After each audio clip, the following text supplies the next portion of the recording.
Let us start with the prototype design pattern. What is prototype design pattern? It is a creational design pattern that creates new object by cloning the existing objects instead of creating them from scratch. So the prototype design pattern is not very highly used in design questions. So what I'll do is we'll go through the notes itself.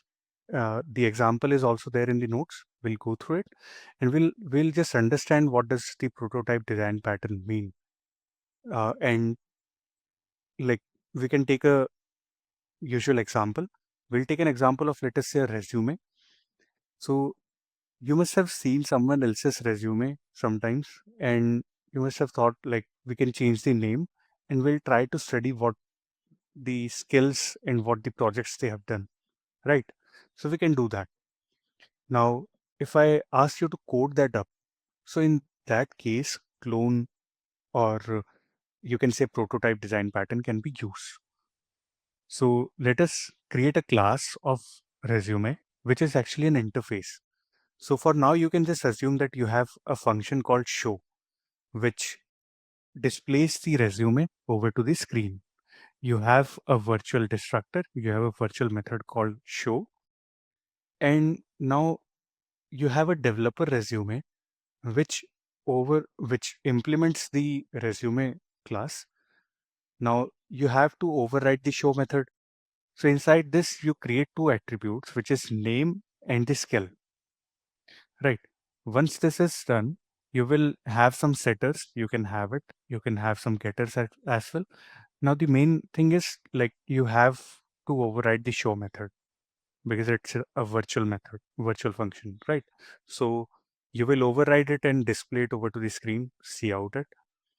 Now, let us say in the main function, you just created a developer resume and the Alice name is given and he knows the C++. That's the skill set. Now you have the original resume, you call show and it is done. But now you want to make a copy of it, right? So original, you have the original. Now you want to make a copy out of it. So the first thing that comes up to your mind is that let us use the copy constructor. We'll pass the original as the argument and it will return us the object, right? The same thing is provided by the clone method. It's just that you will enhance your class and you will provide a method through which you can actually copy it. So you create a clone method which will return a resume pointer. Inside that, you are going to just call the developer resume, the same class, and you will pass the reference of the current object. So this is the pointer. By dereferencing it, you are actually passing the reference, right? So internally, you are using the copy constructor itself. Now, once the copy constructor is called, you are going to return that object as the resume pointer. Now you are having the copy. You can call, you can change the name now. Once the name is changed, you can call the show method. So in this case, it is working absolutely fine because you're not having any kind of dynamic pointers inside it, right? Once you have the dynamic objects inside it, dynamic allocation inside the class, at that time you have to like define the copy constructor and make it deep copy instead of shallow copy. But for now, the example is very simple and you can understand like for the purpose of the clone method, why is it used?